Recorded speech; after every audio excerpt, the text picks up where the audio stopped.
The Tekken 8 trailer we've all been waiting for is finally here. Characters, modes, release dates. Let's go right into it because it's already too late over here. Story mode looks pretty interesting. Horong working with Lars is something I didn't know I needed.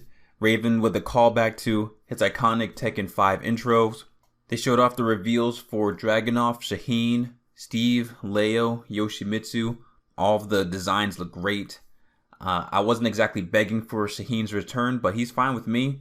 I'm actually glad Leo made it in, particularly. I wasn't too sure if she was going to make it, but I really enjoy her Bajikwan fighting style and her look as a modern Final Fantasy character. They showed off some offline modes. Creative avatar, basically create your Xbox 360, avatar. It's pretty cool. I'm pretty indifferent to it. I think it's just ironic that after how much they stated how much work it is to do customizations, they basically make a whole nother system for customizations for people to use. So, it's neither here or there for me, but it's cool that they have it in. I just hope that you don't have to walk around the entire world to access offline content or even online content at all. I'm sure they won't do that, but I haven't seen it, so we'll hopefully their menus are going to be good enough for that. Tournament mode returns. That's a cool mode. I didn't play it too much after the initial release, so I'm kind of fairly indifferent to that. I am worried that they don't have team battle.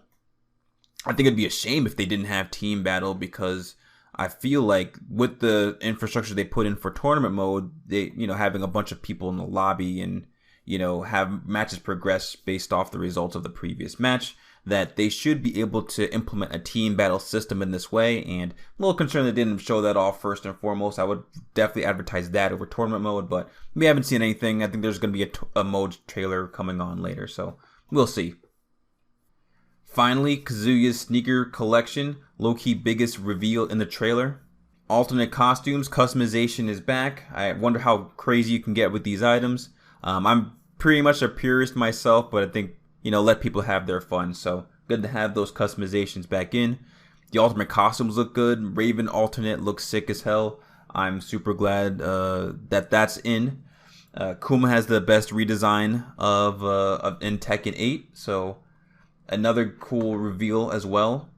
And the Yoshimitsu and Brian rivalry continues, so with that sick pre-fight animation. And yeah, the release date is January 26, 2024. In my head, I was thinking it was going to be closer to March 2024, but yeah, January is not too long of a wait. We see the year one pass includes 4 characters, meaning that we'll have 36 characters by the end of 2024. So I think that's a decently sized starting roster. So yeah, this is the trailer we're waiting for. Again, I'd like to see more modes, but I think there'll probably be more appropriate for a modes trailer later down the line. And yeah, very excited. So without further ado, let's go into the Yoshimitsu design just a little bit more, because I've been super excited to finally get a peek on that design. Now, I'm going to be honest. This design is probably my favorite design I've ever seen from Yoshimitsu. I'm not lying. This is amazingly good to me. I love the color. I love the very radiant blue, like with the glowing orange and red undertones. It definitely looks like off the top of my head, it kind of looks like the combination of the Pacific Rim robot and the kaiju just put together. With the top, it kind of looks like a melding of his Tekken 3 costume. Maybe with those ridges, kind of reminds me of a bit like a Triceratops kind of deal, with the gold horns being a little bit more ornamental there on the top of his crown. We see his shoulder pads are a lot more pronounced, kind of like how they were in Tekken 6, but not so much of the other extra stuff that made that Tekken 6 a little bit too bulky to me. So I like the size, like the silhouette of this costume. Actually, the shoulder pads has this icon. I wasn't too sure what that was, but looking at it a little bit more closely, it looks like a hand. And speaking of hand, what is that? Yoshimitsu exposed skin. We haven't seen that in a long time either. And while we're looking at the hand area, it looks like we have these shuriken looking guards for his swords. And yeah, it's a very nice design. I like the blue.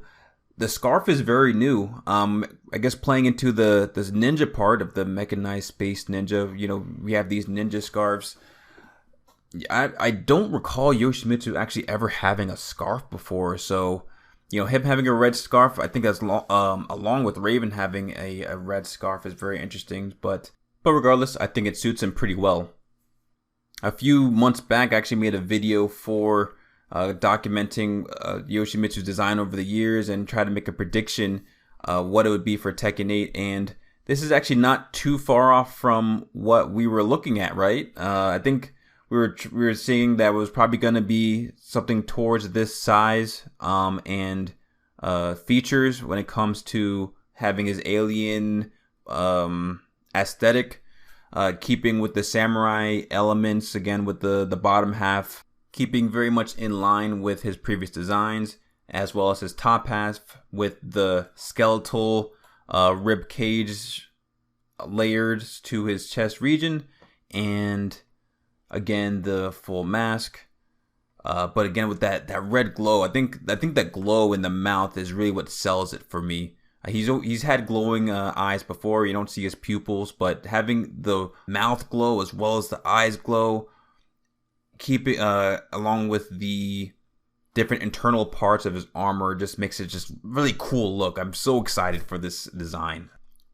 Looking at the official website, it looks like his story is going to revolve around him trying to find out more information about his evil blade, as it seems to be growing stronger or more corruptive. I think it's actually pretty interesting, the parallel between what's going on with Yoshimitsu and his blade giving him negative consequences and impacts, while Brian, I'll say his arch nemesis, apparently is going through a similar thing with his overdrive. I forgot what it's called. It's like his eternal generator or something like that, where it looks like it is starting to erode his sense of self also. I wonder if they can come to any story relevance or juxtaposition in how they each deal with these very similar issues to them. But anyway, I think that's enough for tonight. I'm very excited for Yoshimitsu's design. I can't wait to see his own dedicated trailer and maybe break down those moves. I'm really excited to see how he plays and animates in this game. So thanks again, and have a good night.